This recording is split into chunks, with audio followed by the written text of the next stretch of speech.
বাংলা একটা প্রবাদ আছে, ঠেলায় পড়লে বেড়াল গাছে উঠতে বাধ্য হয়।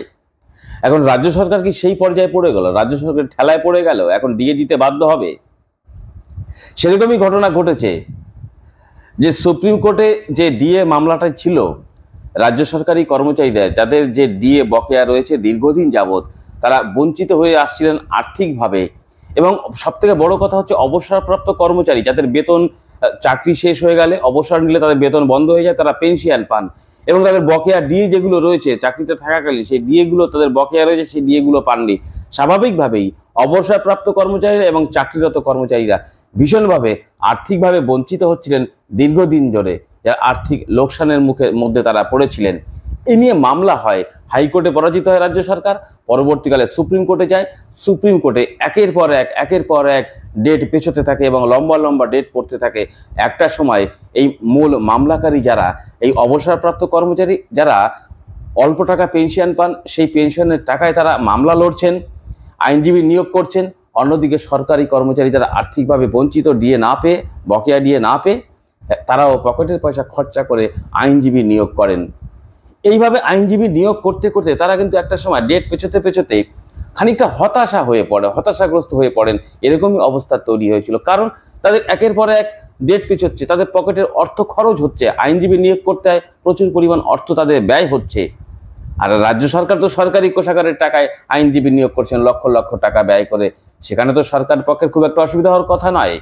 কিন্তু এই আর্থিকভাবে বঞ্চিত সরকারি কর্মচারী এবং অবসরপ্রাপ্ত রাজ্য সরকারি কর্মচারীরা তারা ভীষণভাবে ক্ষতিগ্রস্ত হচ্ছিলেন। সেই কারণেই আর্থিকভাবে ক্ষতির কারণে তারা হতাশাগ্রস্ত হয়ে পড়ে। পরবর্তীকালে আমরা কি দেখতে পেলাম? পরবর্তীকালে বিচারপতিরাও কিন্তু খানিকটা হয়তো অধৈর্য হয়ে পড়েছিলেন বা বিরক্ত হয়েছিলেন যে এটা তো সরকারি কর্মচারীদের ন্যায্য পাওনা, এই পাওনা থেকে তাদের বঞ্চিত করা হচ্ছে, এই অধিকার তাদের পাওয়া উচিত।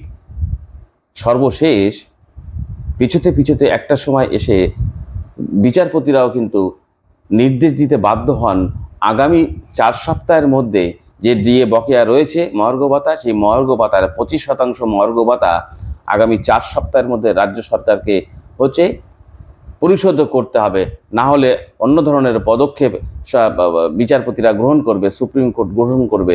এরকমই আমরা যেটা খবর পেয়েছি। আমি আর বেশি কথা বলবো না। আমি আজকে যোগাযোগ করেছিলাম এই সরকারি কর্মচারীদের মূল মামলাকারীদের যে কনফেডারেশন, সেই কনফেডারেশনের সম্পাদক মলয় মুখোপাধ্যায়ের সঙ্গে। তারা কি বললেন সে আসুন সরাসরি সেই কথাগুলো আমরা প্রবেশ করি। নমস্কার মলয় বাবু। মন্ডল নজরে বাংলা থেকে বলছি, আজকে শুনানিটা হলো, যদি একটু বলেন কি হলো, আপনি তো ছিলেন সেখানে। শুনানিটা হলো, দেখুন এটা পঞ্চম বেতন কমিশনের মামলা, ভুল করবেন না, এটা ষষ্ঠ বেতন কমিশনের মামলা নয়। আচ্ছা, ঠিক আছে। অর্থাৎ আমরা 2016 সালে যে মামলা করেছিলাম, 2016 সালে ট্রাইব্যুনালে, সেই মামলা সুপ্রিম কোর্টে আজকে প্রায় মান্যতা পেলাম যে দিয়ে আইনি অধিকার সাংবিধানিক অধিকার। একদম সরকার 50% কথা বলেছিল, আর সর্বোচ্চ আদালত প্রায় হাতে পায়ে ধরে কিছুটা কমিয়েছে 25%, এবং সেটা 3 মাসের মধ্যে দিয়ে দিতে হবে। যে এর আগে মাননীয় হরিশ ট্যান্ডন এবং ওই রবীন্দ্রনাথ সামন্তের বেঞ্চ বলেছিলেন, যে অর্ডারটা করেছিলেন, সেই 3 মাসের মধ্যেই হিসাব কষে দিয়ে দিতে হবে।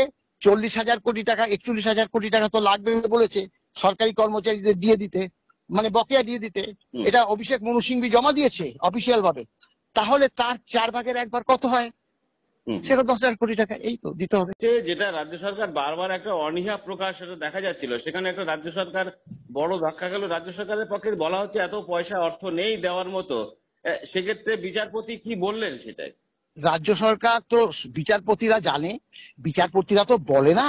আমরা বলি রাজ্য সরকার তো মানে আমাদের হকের টাকা তো চুরি করছে, ডিএর টাকা তো চুরি করছে। বিচারপতিরা তো বলতে পারে না, কিন্তু বিচারপতিরা জানে শিক্ষক নেই, শিক্ষকদের বেতন পেনশন দিতে হচ্ছে না।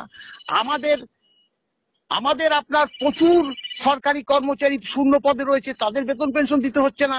খেলা মেলা কিভাবে করতে হচ্ছে, এই যে আপনার গ্রুপ ডি এবং সি গ্রুপদের যে ভাতা দিল, এটা হুশ করে দিয়ে দিল, কিভাবে পারলো? এটাই তো বলছি। হ্যালো, এই এখন বিষয় হচ্ছে আবার চূড়ান্ত পর্যায়ে শুনানি শুরু হবে কবে থেকে বললেন?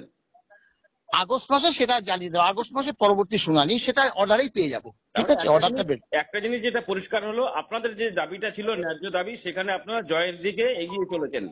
হ্যাঁ, জয় মানে মান্য তো পেয়ে গেছি। তো এর মধ্যে তো আর এখানে 25% দিয়ে দেওয়ার কথা বলার পরে নিশ্চয়ই সেই ডিএটা আবার সরকারি কর্মচারী থেকে উইথড্র করে নিয়ে যাবে না।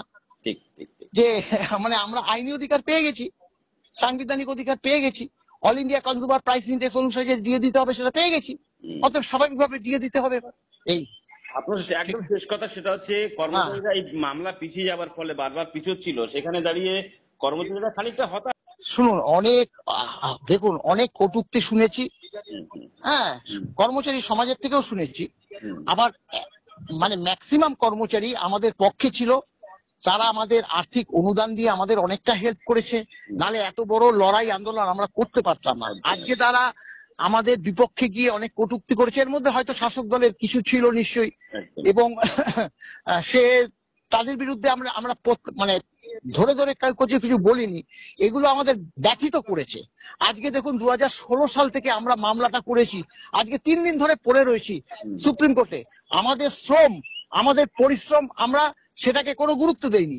আমরা গুরুত্ব হচ্ছে আমাদের প্রচুর প্রচুর প্রচুর টাকা খরচ হচ্ছে।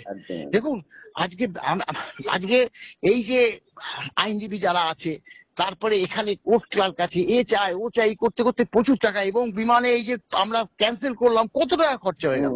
তাহলে স্বাভাবিকভাবে যে আমরা যে ডিএটা আদায় করে ছাড়লাম সেটা আইনি মর্যাদা পাওয়াতে আমরা আজকে খুশি। সামগ্রিকভাবে কর্মচারী সমাজ